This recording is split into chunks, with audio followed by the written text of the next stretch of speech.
Hi, everyone, and welcome to another LIC class. In the previous class, we spoke about a little bit about different type of op-amp circuits. For example, differentiator and integrator, and some of their applications. Today, we will continue op-amp circuits, and we will mainly speak about transducers. So transducers are a type of op-amps which convert one type of input to another, or one type of energy power to another type. So we will usually convert voltage to current. So it's a voltage to current transducer or current to voltage. So a transducer basically changes one form of energy to another.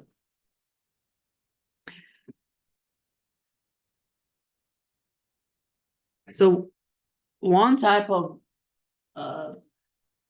one application of op-amp, as I mentioned, is for audio amplifiers. This is an example of an audio amplifier that musicians use, for example, to adjust the gain and the volume.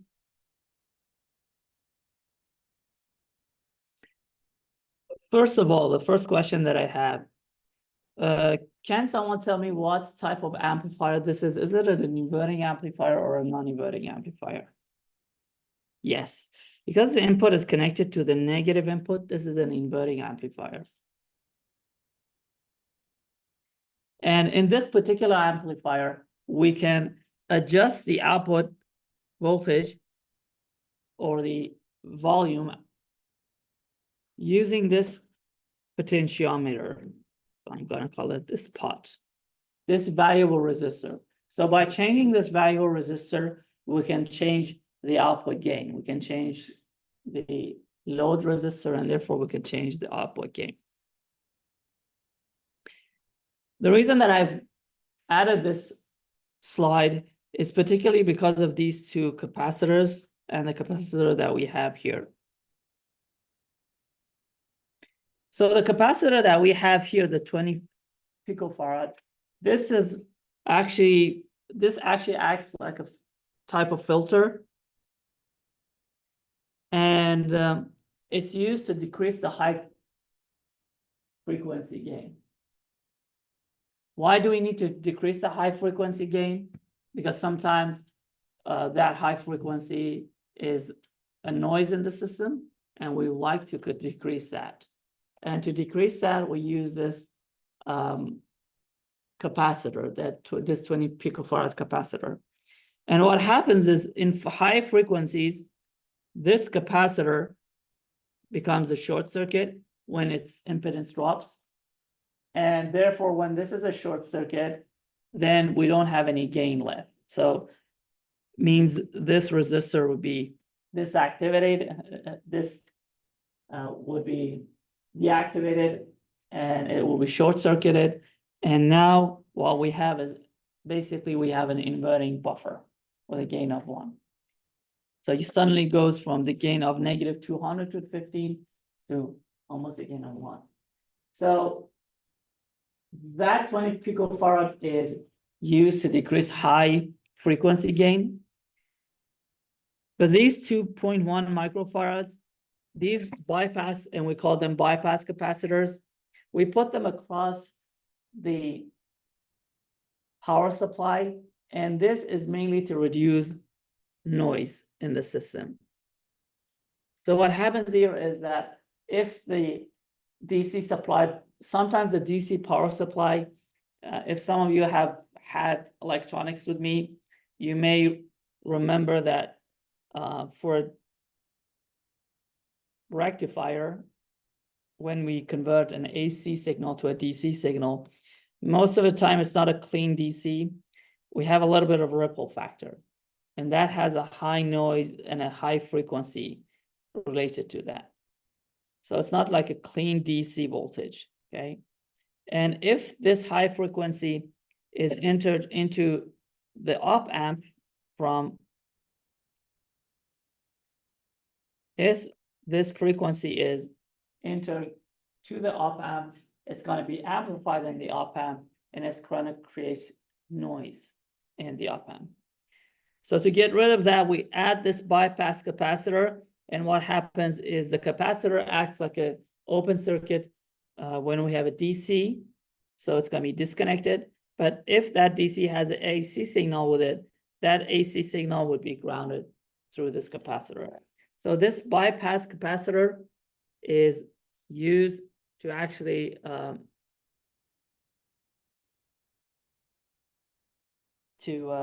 decrease any noise and eliminate any noise that we may have coming from the power supply.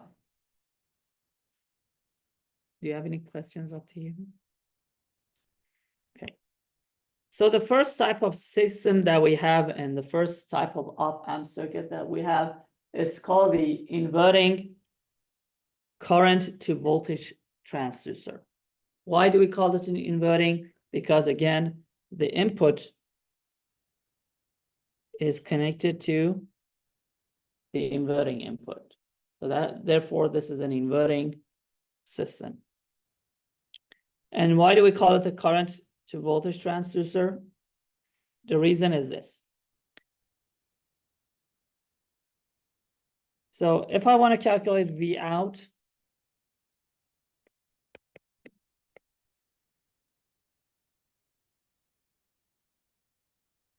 in this particular situation, if we have an ideal op amp, the input current going inside the op amp itself, what is this current? It's 0 because we have an ideal op amp. So for an ideal op amp, the input current is 0. So if I have a source current connected to the input, this current would go through RF. So in this case, IS would be equal to IRF, which would be equal to I output or the load current.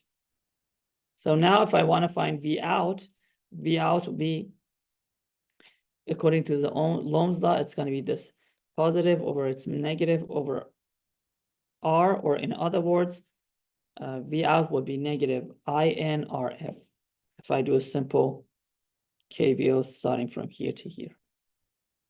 And technically what the current is doing is current is going in the opposite direction.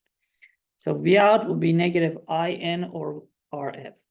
And as you can see, the voltage is the invert of the current. Therefore, this is an inverting current to voltage transducer. The reason that we call it current to voltage, because the input is a current, but the output is a voltage. So it is a current to voltage transducer or converter. Again, because this is an ideal op amp, the input resistance or impedance would be infinite, and the input current of the system directly goes to the feedback resistor and in the output. So this is one way you could solve it. The other way, you can obviously, this V positive is equal to this V negative, which is equal to 0. And then you can use V output 1 is 0 over RF gives you Vn, which is here it's IS over RF. So different ways to solve this. The only thing that you need to know from this slide is that for an inverting current to voltage transducer, V out will be negative IN RF. And to find V out, we multiply the input current by the trans resistance. Now let's solve a practice problem. So we want to design a circuit. We want to design an inverting current to voltage transducer,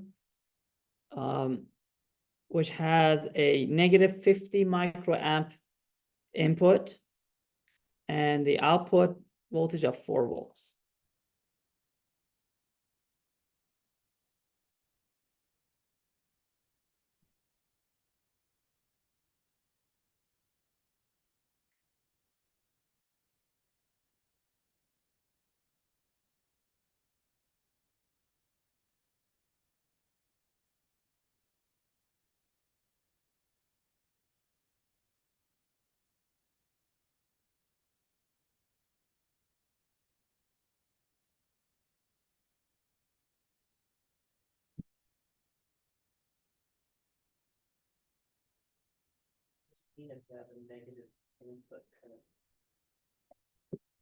So a negative input current means that the current, instead of going this way, it's going in the opposite direction, for example. So a negative current is just the direction of the current. So if we have a resistor and this is a positive current, this would be a negative current.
So what is RF?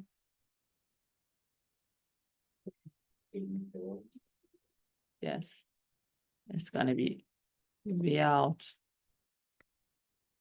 over IN, or negative V out over RF. So V out is 4 volts and IN is 15 microamps. So this is a negative, so it's going to be positive. So 4 over 50 microamps, we have 80 kiloohms.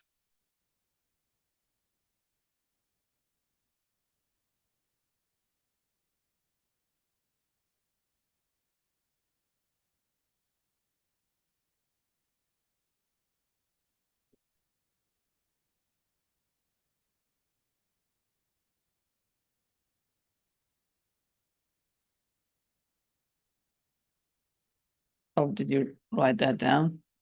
Can I go to the next slide?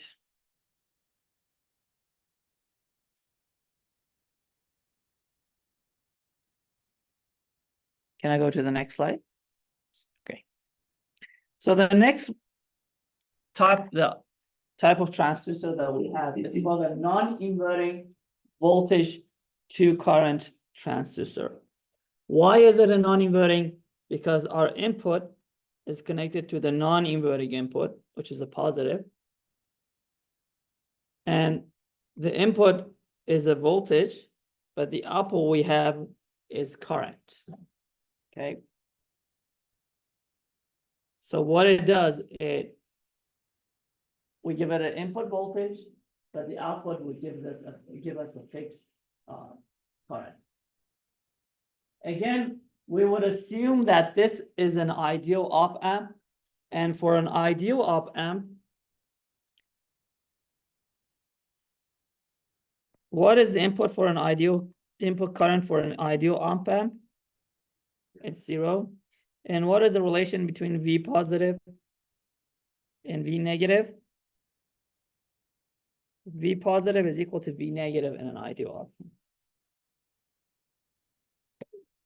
Now let's solve this. So in this particular case, if V positive is equal to V negative, therefore what is V negative equal to? Yes, which is equal to? Yes, perfect, which is equal to Vn. So I can assume that actually Vn is connected here.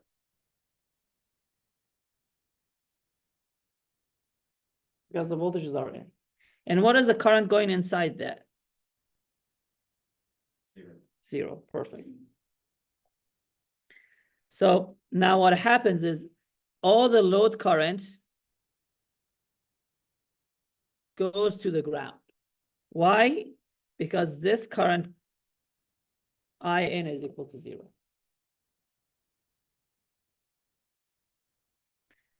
Now, what is the voltage of this resistor? if it's connected to Vn.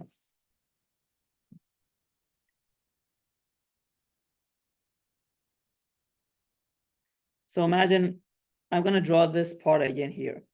Imagine I have the voltage source connected to the resistor, connected to another resistor and that. Now, what is this voltage?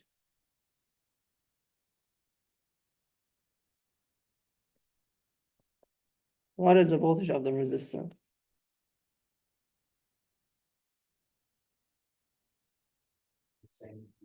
Perfect. Why?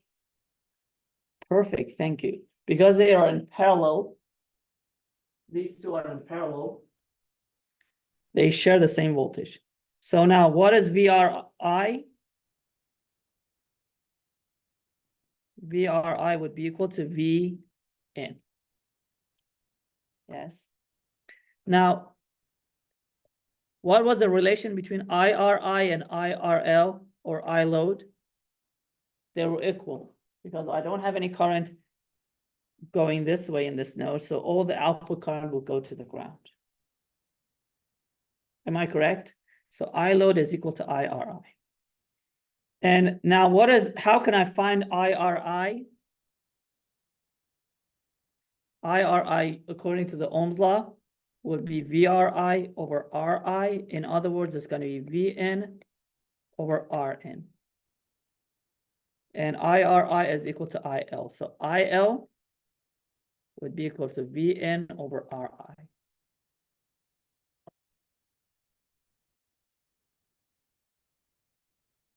So the load current would be the input voltage over RI. And this RI is technically the feedback resistor. Do you want me to solve it again, or this is clear? Is it clear? Okay. Now, question. So I have a voltage to current transistor. And by the way, you can see that the output current and the input voltage have the same sign. Both of them are positive, so it's a non-inverting system. So in this system, how can I adjust the output current?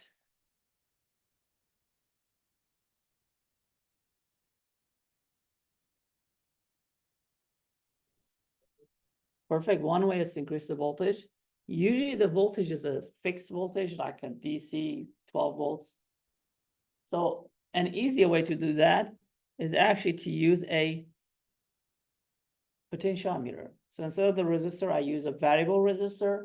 And by changing this resistor, I can change the current. So I can use a potentiometer and I can have a variable current source now. Is that kind of how a linear transducer works? Yes, actually, yeah.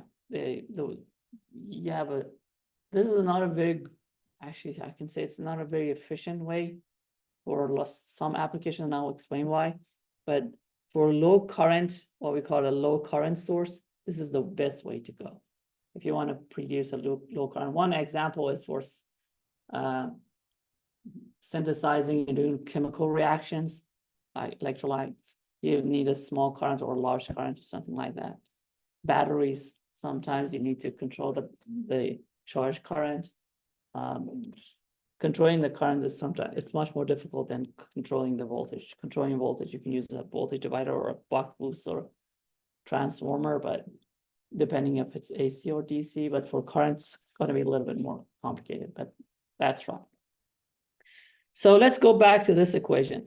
What happens if to I load when the Ri is infinite? Yes, it gets to what? Yes, I load becomes 0. But what happens when Rn is 0 or close to 0, very small? Yes. Now, this causes a problem. Can our current go to infinite?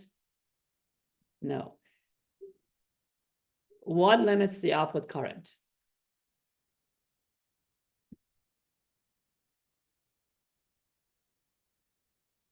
our supply rail or the supply voltage. The current, the output current of an op amp can never exceed the current that you're getting from its power supply. And usually that's around like 15 milliamps, depending on the op amp. So usually the output current is limited to the supply rail power that we have.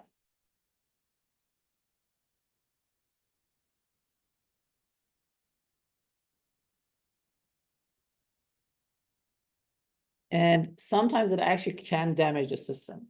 So if the current goes way high, it's going to sometimes damage the output resistor or the system. But usually because these are low current, it's not going to, unless it's a high power op amp.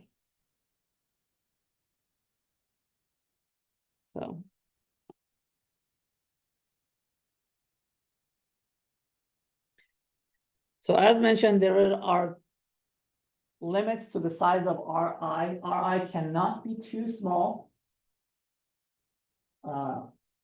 Because the op amp will run out of output current and go into saturation, as mentioned, which is around 50 milliamps or so, 20 milliamps.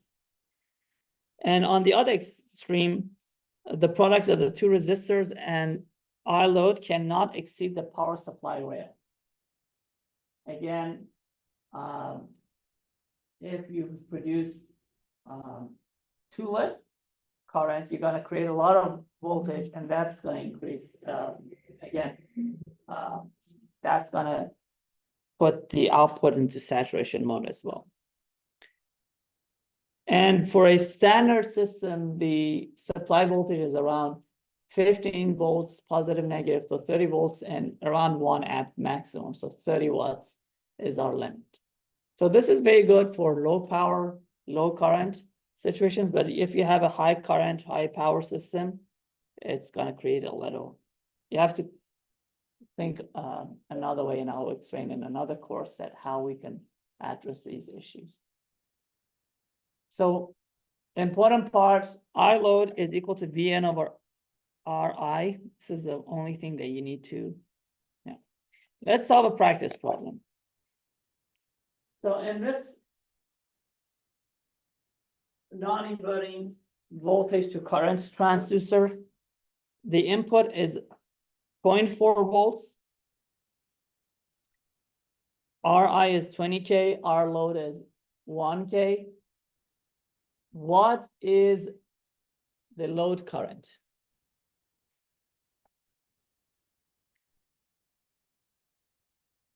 And also, what is the output power?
Okay. So what is the load current? So the load current would be equal to the voltage, input voltage, which is 0.4 volts over 20K. How much is this? Yes. And what is the output power? I'm sorry. How did you calculate that? Yes. So output power would be VI. Yes. What is V equal to? IR, according to the Ohm's law. So P is going to be I square R. This is one way. The other way, just to find the voltage here. So what is I? It's 20 milliamps and the power of 2 times R is 1K. So 20 times 20, it's going to be 400. 400 times 1K, or 0.4. It's going to be 400 milliwatts. Am I correct? Yes. Did you have the same? What did you get?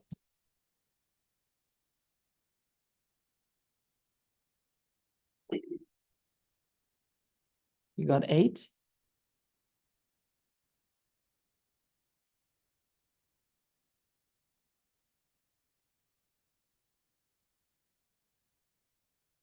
How did you get 8?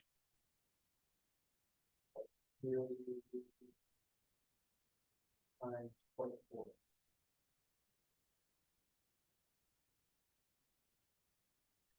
Or 9 volts.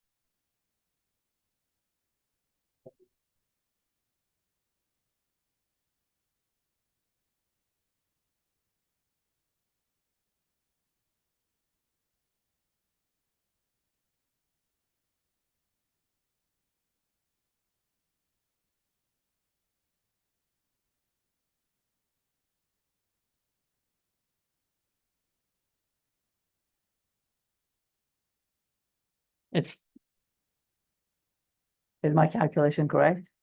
I'm gonna double check in. Okay.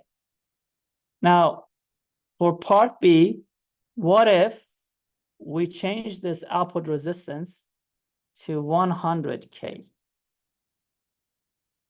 Okay.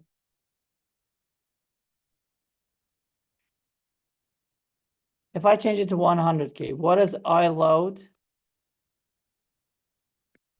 for? So I want to find the new I load for R equal to 100K and the new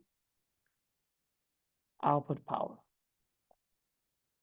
So now R load is increased to 100K. I want to find I load and I want to find P out.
I think I did a small mistake. 4 over 20K, it's 20 microamps, not 20 milliamps. So it's not going to be a lot of difference. This is going to be 400 microamp watts or 0.4 milliwatts.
So what is I load now?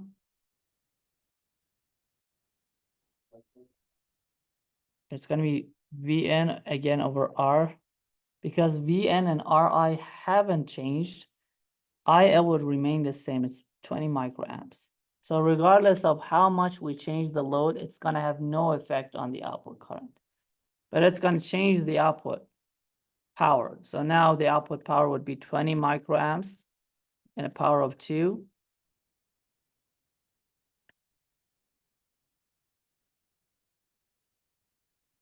This time it's multiplied by 100K, which gives us 40 microwatts.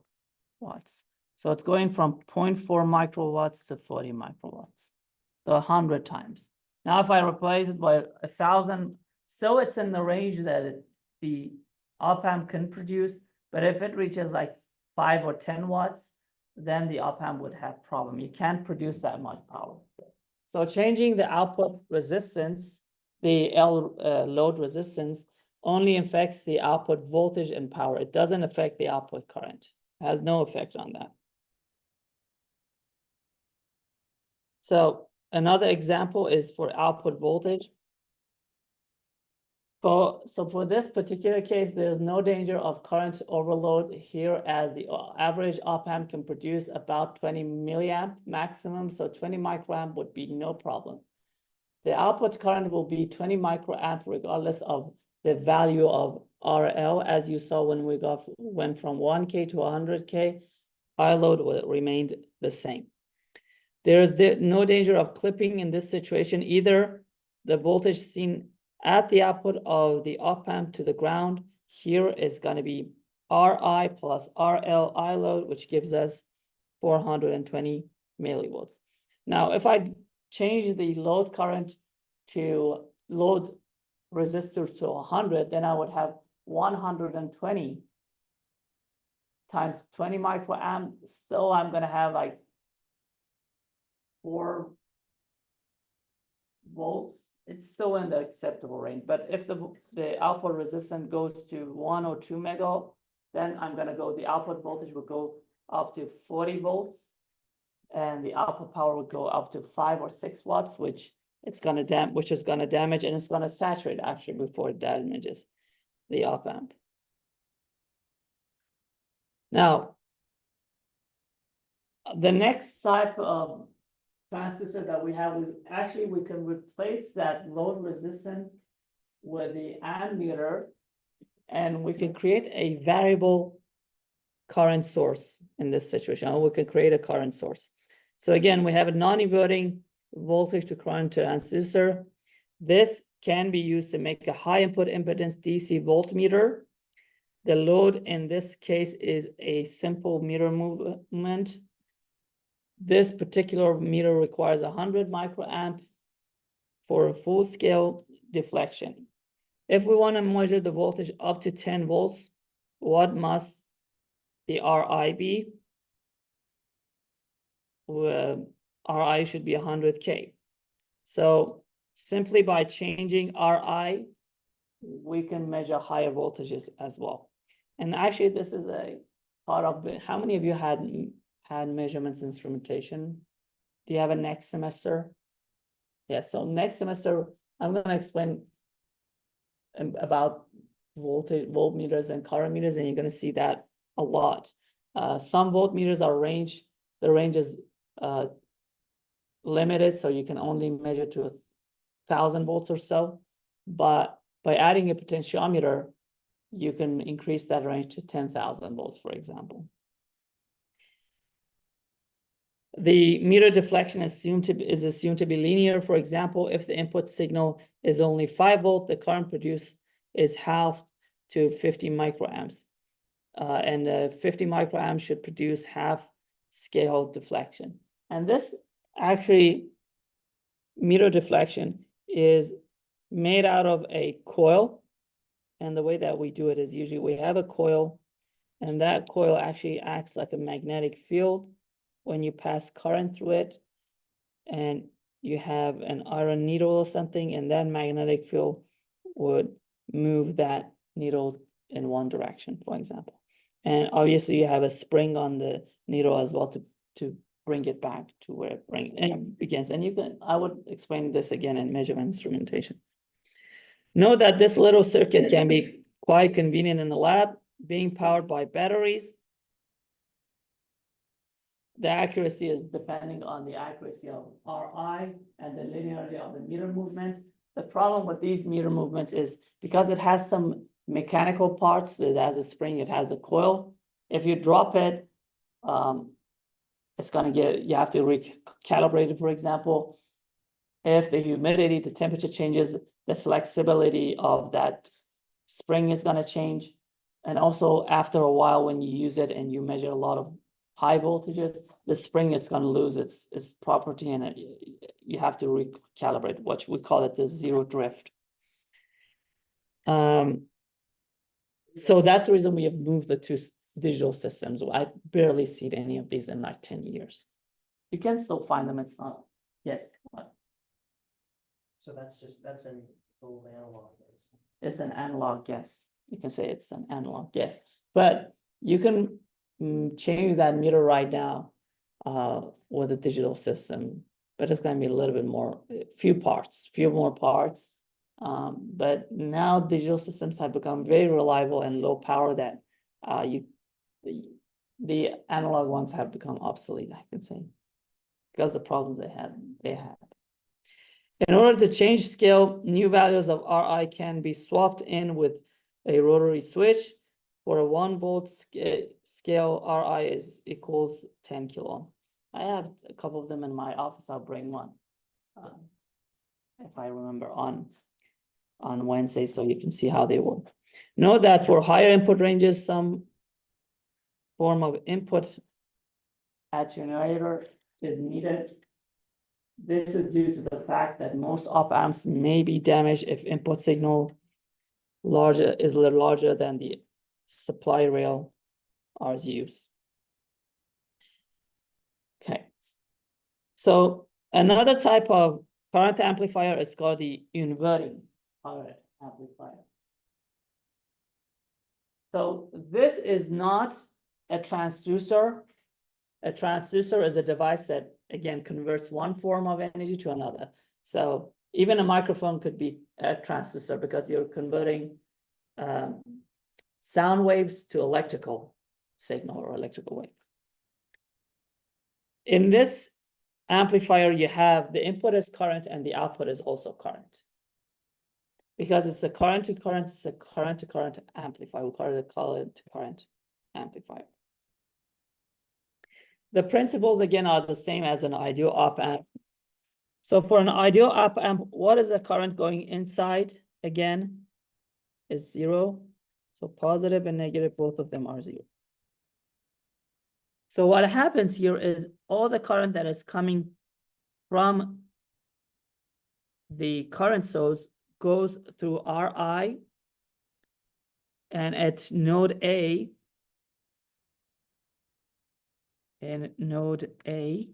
according to the Kirchhoff's current law, node analysis, I load, the current going inside the load is equal to the current coming out of the load, is equal to IN, the input current or this current, plus I'm gonna call this IF. So I load is equal to IN plus IF. So immediately you see that the output current is greater than the input current. So it's a type of amplifier, it amplifies the current. Now, what is the load current equal to?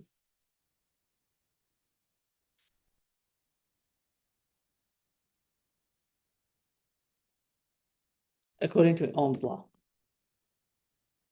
it's going to be V load over R load. Now, am I correct? What is the input current equal to? It's going to be equal to the input source. I'm going to call it input source, or the IN source. And what is IF equal to? Perfect. VF over RF. So we have two currents flowing through the node A, and one current is going out. So the output current is going to be the summation of the input current plus the feedback current, which is coming. And therefore, I out is definitely greater than I in. We have a current amplifier in this system.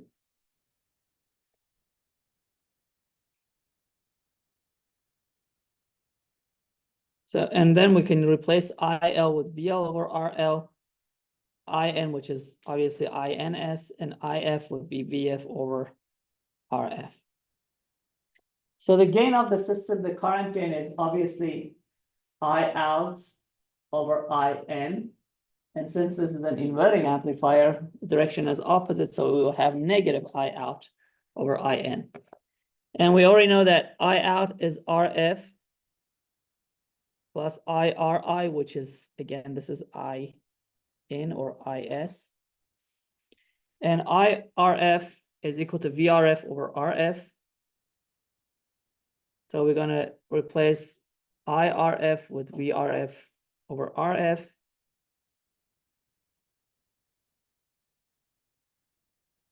Now, in this particular situation, I forgot to mention one key point. What is the voltage of this point? I'm going to call it VB. What is the voltage of VB? Why? Yes, so VB is equal to V negative, which is equal to V positive, which is ground or 0. So this voltage is 0. Yes. And what is this voltage equal to? 0. So I have now two resistors, which one end is connected to the ground and the other end is connected to VA. The other end is connected to VA, which is this point. So imagine RI is down here. Now, what is the voltage of VRI and VRF? What are these voltages? What is the relation between them? Why? Because they're in parallel. Yes, because they are in parallel now, we know that VRI is equal to VRF. Because of that, because the input, negative input, and the positive, the inverting, non-inverting voltage is the same. So VRF is equal to VRI, and we can replace that. Therefore, IRF is VRI over RF, and VRI is INRI Ohm's law, and IRF is equal to IN over RI over RF, and then we replace RI with RF, VRI with VRF, and therefore I out will be IN 1 plus R1 over RF, and the current gain would be -1 plus RI over RF. These, the only important parts are these two. So I out is equal to 1 plus RI over RF IN. So a practice problem to practice this. We have an inverting current amplifier. Input current is 5 microamps.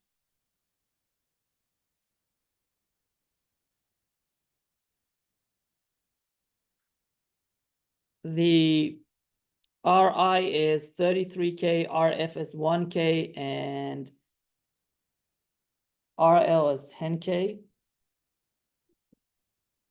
What is V out? And what is I out? So we want to find V out and I out.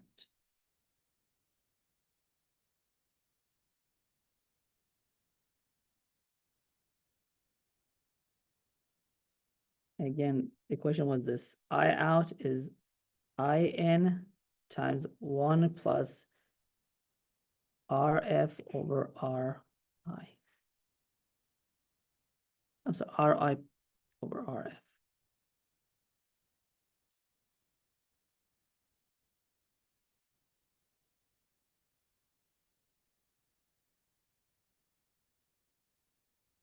Did you write this down? I want to go back to the equation. So yes. Did you write it down? So the equations that you can use are these equations.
Okay, what is the answer?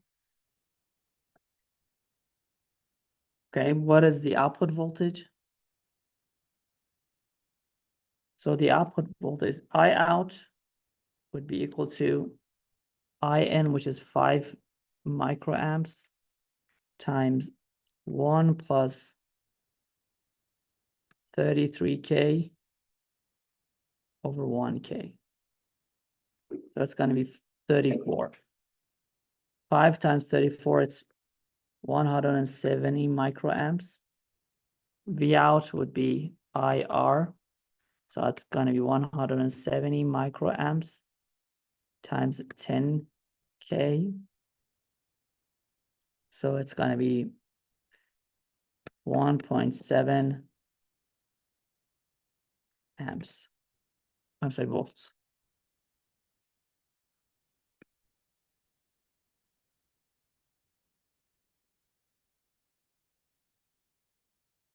Which is again in the range. It could go up to 10 volts sometimes.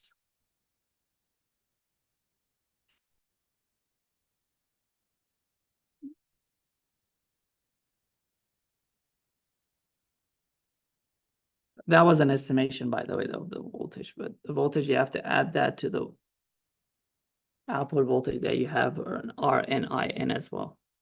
Because you have a voltage coming down here as well. But usually that's a small voltage. So the total voltage is going 1.7 volts plus the voltage that we have here.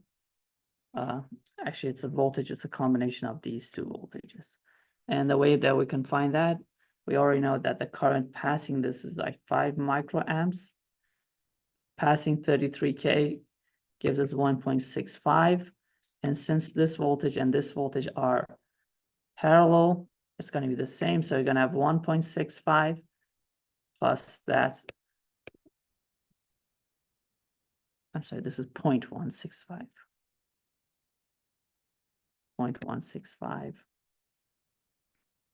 plus 1.7 gives us 1.865. Usually this voltage is much higher than the input voltage.